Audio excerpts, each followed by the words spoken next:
जय जय श्री राधे। श्री सद्गुरुदेव भगवान की जय हो। रस रूपा की लीला से वृंदावन भर उठा था। गोपियों की आंखों में अब एक नई चंचलता थी। अगर रस रूपा ने पत्र लिख दिया और उत्तर पा लिया तो क्यों ना हम भी कुछ पूछें। इस विचार ने ही गोपियों को उत्साह से भर दिया और अब मटके केवल माखन रखने के पात्र नहीं बल्कि प्रेम और तर्क के संवाद बन चुके थे। एक गोपी नाम था उसका विमला, बड़ी ही हंसमुख पर थोड़ी चिढ़ाई करने वाली भी। उसने मटके में एक पर्चा रखा, हे माखन चोर, हम सब सुनते हैं कि तुम सबका मन पढ़ लेते हो, पर क्या तुम चिट्ठियों के जवाब भी बेचते हो या बस माखन चुरा कर भाग जाते हो?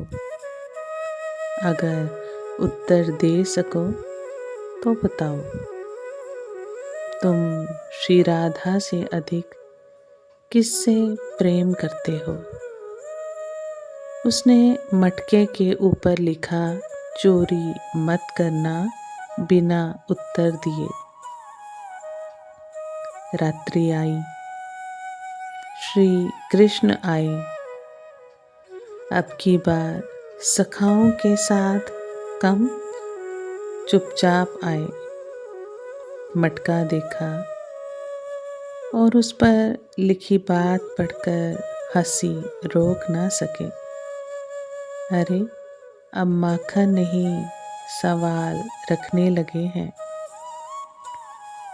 उन्होंने मटका खोला, पर्चा निकाला, पढ़ा और फिर उसी में एक उत्तर लिख दिया,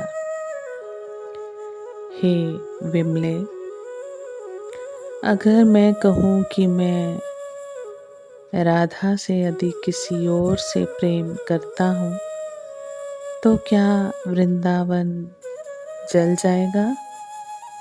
नहीं, सच ये है, राधा में ही तो सब बसे हैं। अब माखन नहीं, बुद्धि भी खानी पड़ रही है। शाम, सुबह हुई। विमला ने देखा कि मटका हल्का है। समझ गई, माखन गया। पर पत्र के बदले क्या मिला, ये जानकर वह चौंकी। पत्र में लिखे शब्द पढ़ते ही वह ठहाका मारकर हंसी। श्याम बिना तर्क में भी रस पढ़ते हैं। अब दूसरी गोपी चंद्रा कहने लगी, मैं भी पूछूंगी, देखूं कब तक जवाब देते हैं। उसने पर्ची में लिखा, श्याम, तुम जो बांसुरी बजाते हो उसमें राग है या शरारत? और क्या वह सबके लिए है या केवल श्री राधा के लिए? रात्रि को फिर श्री कृष्ण आए। अब की बार उन्होंने पत्र देखा और हंसे। लगता है आज रात तो परीक्षा की रात है। उन्होंने उत्तर दिया, बांसुरी में ना राग होता है और ना ही रागिनी। उसमें तो राधा की सांसें भरी हैं। तू सुनती है शरारत, राधा सुनती है श्रृंगार। पर सच्चाई ये है, मैं तो खुद उस बांसुरी का बंदी हूँ, वही जो कभी चोर था। चंद्रा भी हंसी और बोली, प्रेम तो बांसुरी में बंद है और हम सब केवल सुनने वाले हैं। अब धीरे धीरे गोपियां बारी बारी से प्रश्न पूछने लगी। एक गोपी ने पूछा, श्याम, क्या तुम कभी पकड़े जाओगे? उत्तर आया, जब प्रेम करने वाला पकड़ा जाए तो उसे चोर नहीं, चितचोर कहते हैं। एक कन्या ने पूछा, अगर हम सब मटके खाली छोड़ दें तो क्या तुम फिर भी आओगे? कृष्ण का उत्तर, अगर मटके खाली होंगे पर हृदय भरे होंगे तो मैं हर रात आऊँगा। एक रात कृष्ण और सखाओं ने एक योजना बनाई। अब वे भी प्रश्न पूछेंगे।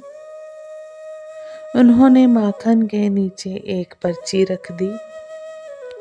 हे गोपिकाओं, तुम इतनी चतुर कैसे हो गई हो? कभी मटकों में माखन रखते हो तो कभी भाव, अब प्रश्न, और अब जब हम उत्तर दे रहे हैं तो तुम उत्तर का भी उत्तर मांगोगी क्या? सुबह जब गोपियां ने पत्र पढ़ा, पत्र पढ़ती ही गईं तो हंसी के फव्वारे छूटते गए। विमला बोली, अब तो चोर खुद प्रश्न पूछ रहा है।